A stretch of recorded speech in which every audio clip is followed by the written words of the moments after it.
뉴스의 조수빈입니다.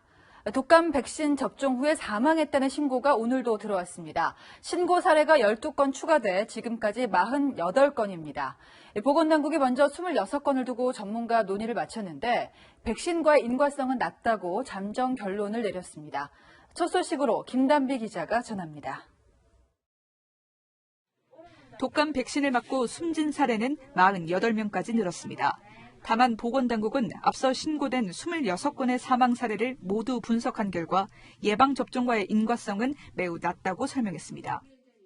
지금까지 검토한 사망 사례는 예방접종과의 인과성이 매우 낮아 인플루엔자 예방을 위해서는 예방접종을 지속하는 것이 필요하며 보건당국이 접종자의 사인을 백신 접종으로 보지 않는 이유는 크게 두 가지입니다. 사인이 명확치 않아 부검을 실시한 20건 중 13건에서 심혈관이나 뇌혈관 질환 등이 확인됐기 때문입니다.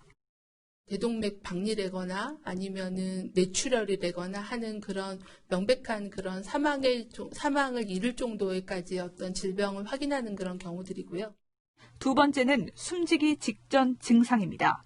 접종 후 사망에 이르게 하는 중증 이상 반응은 24시간 이내 나타나는 아나필락시스와 수일에 거쳐 팔다리가 서서히 마비되는 길랭발의 증후군이 대표적인데 이 같은 증세를 보인 사례는 없었다는 겁니다. 접종 부위의 염증이 병을 유발했는지도 따져봤지만 백신 부작용에 의한 사망으로 보긴 현재까지는 어렵다고 판단했습니다. 접종 후 숨진 48건의 사례를 포함해 지금까지 신고된 접종 이상 반응은 최소 1,154건.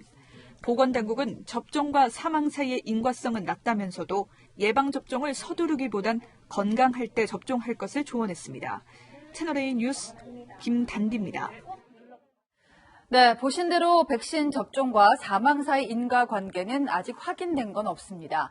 제조번호가 같은 백신을 맞은 뒤 사망한 사례도 여러 확인됐지만 질병관리청은 여전히 해당 백신 사용을 중지하지 않는다고 결론을 내렸는데요.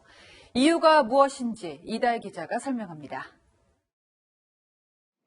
보건당국은 지금까지 사망자들이 특정 회사 백신이 아닌 여러 회사 백신을 맞았던 만큼 백신 자체의 문제일 가능성은 거의 없다고 밝혀왔습니다.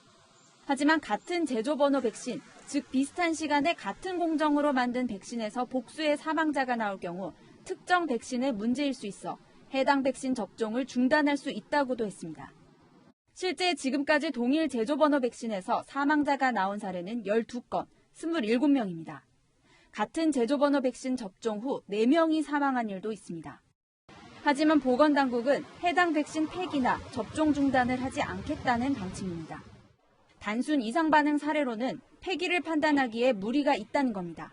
하나의 제조번호가 약 15만 명 전후의 그런 백신을 생산하기 때문에 중증 이상 반응만 신고가 돼도 이걸 다 중단을 하게 되면 굉장히 인과관계가 불분명하고 백신 때문에 사망한 것이 아닐 수 있다는 통계 근거도 내놨습니다. 지난해에도 65세 이상 인구 가운데 백신 접종 후 일주일 내에 사망한 사례가 1,500명이라는 겁니다. 하지만 국민 불안감은 여전합니다. 더 의구심? 어떤 의구심? 꼭 작년에 그렇다고 해서 올해도 이렇게 빨리빨리 발생하는데 그걸 타당하다고 할 순 없다. 며칠이라도 기다렸다가 한 번 더 그 결과가 나온 다음에 맞게 하는 게 더 낫지 않나 하는 생각도 들고 근데 그러다 보면 또 뭐 많은 사람들이 밀리니까. 보건당국은 불안감을 조성한 부분은 국민들께 송구하다며 사인에 대해 신속히 조사하고 투명하게 공개하겠다고 밝혔습니다. 채널A 뉴스 이다혜입니다.